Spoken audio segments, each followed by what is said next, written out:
청취자 여러분 안녕하세요. 오늘은 성경 에스겔서 4장을 함께 좀 깊이 살펴보려고 합니다. 네, 이 장은 선지자 에스겔이 하나님의 명령에 따라서 정말 좀 충격적이면서도 온몸을 던지는 그런 상징적인 행동들을 하는 이야기인데요. 네, 맞습니다.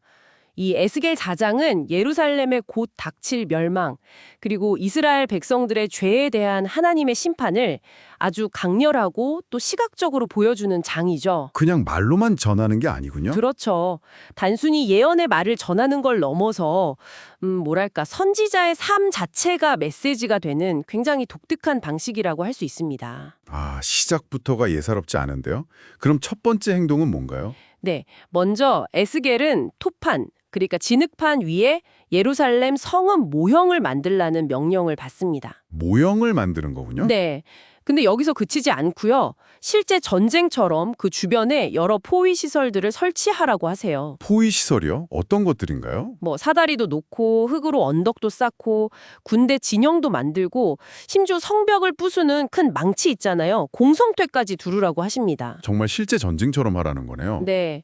그리고 더 나아가서 3절을 보면 자신과 그 성읍 모형 사이에 철판을 두어서 아주 견고한 벽을 만들라고 하거든요. 철판이요?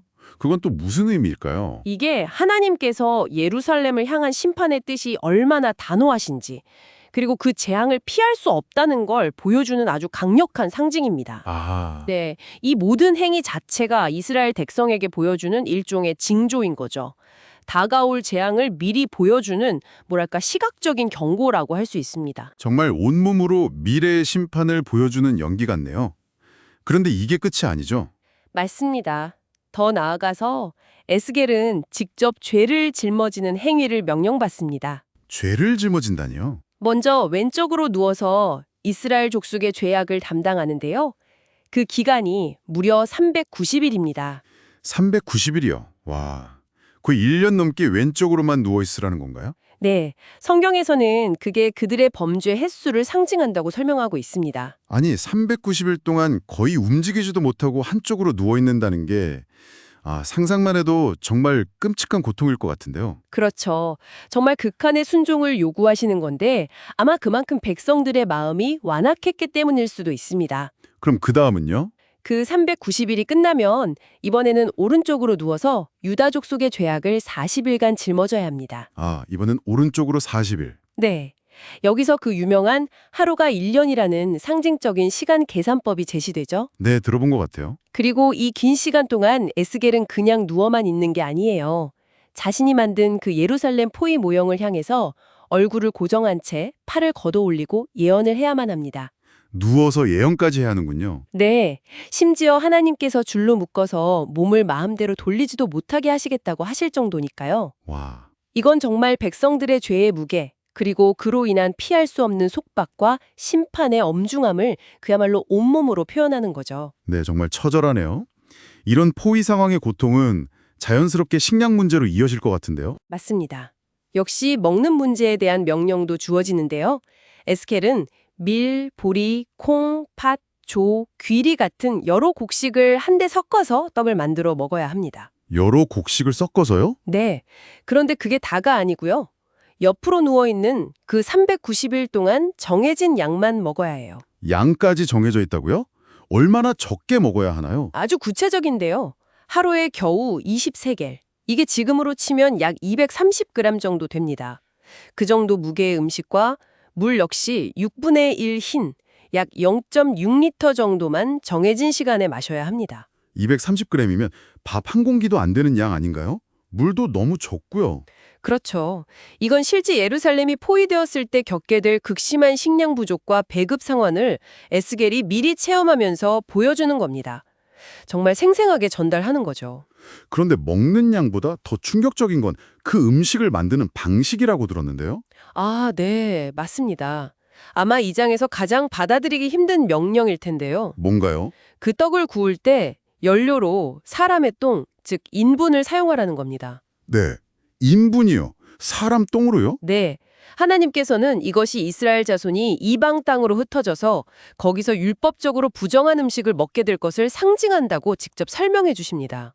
와, 이건 정말 제사장 가문 출신인 에스겔에게는 너무 끔찍한 명령이었을 것 같은데요. 그렇습니다. 에스겔 자신도 너무 충격을 받아서 하나님께 간청합니다. 아, 주 여호와여, 저는 제 자신을 더럽힌 적이 없습니다. 어릴 때부터 부정한 것은 입에 댄 적도 없습니다. 이렇게 호소를 하죠. 네, 그럴 만도 하네요.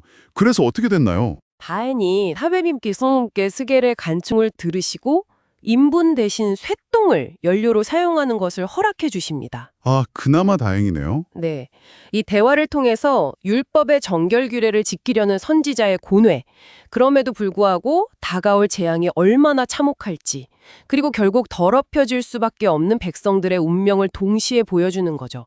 그만큼 메시지가 절박하다는 걸 느낄 수 있습니다. 그렇군요. 결국 이 모든 기이하고 또 고통스러운 상징적인 행동들이 다 하나의 메시지로 모아지는 거네요. 네, 맞습니다. 이 모든 행위는 결국 하나님께서 예루살렘의 생명줄과 같은 양식을 끊으실 것이라는 최종적인 경고입니다. 식량을 끊으신다? 네. 그 결과 백성들은 극심한 불안과 공포 속에서 음식과 물 부족으로 고통받다가 결국에는 각자의 죄악 속에서 쇠약해져서 멸망하게 될 것이다. 이런 비극적인 예언인 거죠. 에스겔의 그 처절한 퍼포먼스는 바로 이 피할 수 없는 미래를 온몸으로 증거하고 있었던 겁니다. 와, 에스겔 4장은 정말 글자로 읽는 것 이상으로 강렬하게 다가오네요. 마치 한편의 행위 예술을 보는 것 같기도 하고요. 그렇죠. 마지막으로 이런 질문이 드네요.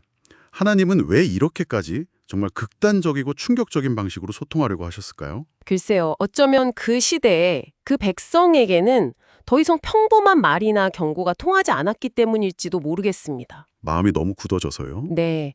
반복되는 죄악으로 마음이 무뎌진 이들에게 이렇게 아주 생생하고 충격적인 시청각적 또 육체적인 메시지를 통해서 자신들의 현실과 다가올 심판의 무게를 정말 절실하게 깨닫게 하려 하신 것은 아닐까요?